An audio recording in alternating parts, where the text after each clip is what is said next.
रात बिल्कुल शांत थी, खामोश। एक जवान लड़का, कोई 25 साल का, अपने लिविंग रूम में बैठा था। वो एक पीसफुल नेबरहुड में रहता था, सेफ। उसने विंडो से बाहर देखा, कुछ हिला, एक साया। वो झुक कर देखा, उसका दिल जोर से धड़क रहा था। वो उसका नेबर था, माइक फेंस जंप कर रहा था उसके यार्ड में। उसको गुस्सा आया, उसने दरवाजा खोला और बाहर निकल गया। माइक, क्या कर रहा है? माइक रुक गया। वो हकला कर बोलने लगा, कंफ्यूज्ड। लड़के को ठंड लग गई, कुछ ठीक नहीं था। वो बोला, उसकी आवाज धीमी, खतरनाक, मेरे प्रॉपर्टी से दूर रहो, अगली बार गोली मार दूंगा। माइक का चेहरा बदल गया, गुस्सा। लड़का पलटा, घर के अंदर चला गया। उसको फिर कभी सेफ फील नहीं हुआ। वो जल्दी ही वहीं से शिफ्ट हो गया। वो फीलिंग को भूला नहीं पाया। माइक की आंखों में वो लुक, प्यूर नफरत। वो याद आज भी उसे सताती है, आज तक। ये एक रिमाइंडर है, आपके पड़ोसी की मुस्कान एक डार्क सीक्रेट छुपा सकती है। 2 बजे रात, खामोशी टूट गई। एक शोर। 2 दोस्त बिस्तर पर उठ बैठे, डर से कांप रहे थे। वो विंडो तक गए। 2 आदमी उनकी कार में से चीजें निकाल रहे हैं। वो बाहर भागे, एड्रेनलिन रश। आदमी भाग गए, गायब। दोस्तों ने नुकसान देखा, खाली उनकी कार, उनका सेंस ऑफ सिक्योरिटी। बाद में उस दिन एक चिलिंग रियलाइजेशन, नीबर की कार उनके गैराज से निकालती हुई 2 बजे रात को, ब्रेक इन के सेम टाइम। बात समझ में ना गई। उन्होंने नेबर को कन्फ्रंट किया।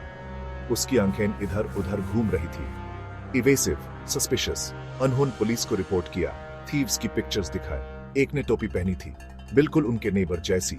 वो जानते थे, लेकिन बिना प्रूफ के वो फैंस गए। दुश्मन के बगल में रहना। एक 9 साल का लड़का कांप रहा था, बुखार से उसका छोटा सा बदन टूट रहा था। उसके पेरेंट्स ने यूं सुलाया, आराम देने वाली बातें की। वो सो गया। फिर डोरबेल, बार बार, लगातार। दरवाजे पर बैंगिंग। 5 बजे सुबह उसके पेरेंट्स घबराकर 911 पर कॉल किया। साइरेंस बजी, रेड और ब्लू लाइट्स ने गली को रोशन कर दिया। फायर फाइटर्स, पुलिस, हर जगह। लड़के के पेरेंट्स डर के मेरे दरवाजे पर उनसे माइल, क्या हुआ? फायर फाइटर कंफ्यूज्ड लग रहा था। आपके नेबर ने कहा। वो रुक गया। क्या कहा?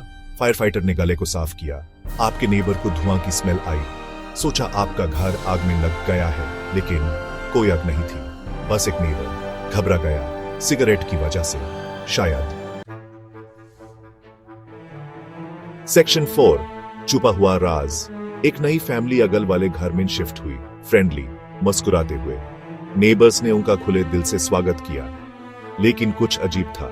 एक बदबू, गंदी, उल्टी करने वाली, वो बैकयार्ड से आ रही थी। दिन हफ्ते में बदल गए, स्मेल और तेज हो गई। क्यूरियोसिटी दरमियान बदल गई। एक दिन वो और बर्दाश्त नहीं कर सके। उन्होंने फेंस के ऊपर से झांका। एक बड़ा कंटेनर, तर्प से ढका हुआ, स्मेल का सोर्स। उन्होंने नए नेबर्स को कन्फ्रंट किया, कंटेनर के बारे में पूछा।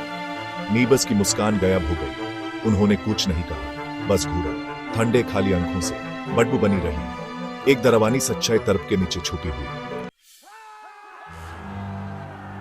सेक्शन 5, वो जो देखता है।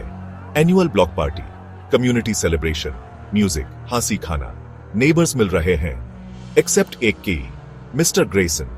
वो क्राउड के किनारे पर खड़ा था, देख रहा था। उसकी आंखें चेहरों पर घूम रही थी, बच्चों पर थोड़ा ज्यादा देर तक टिकी हुई। उनकी रीढ़ की हड्डी में से ठंडक दौड़ गई। वो गायब हो गया, फिर वापस आ गया, हमेशा दिख रहा था। बाद में विस्पर्स शुरू हो गए। Mister Grayson arrested, inappropriate materials रखने के लिए। बच्चों की फ्रेंडली नेबर, भैंस में छुपा एक राक्षस। ब्लॉक पार्टी फिर कभी पहले जैसी नहीं रही।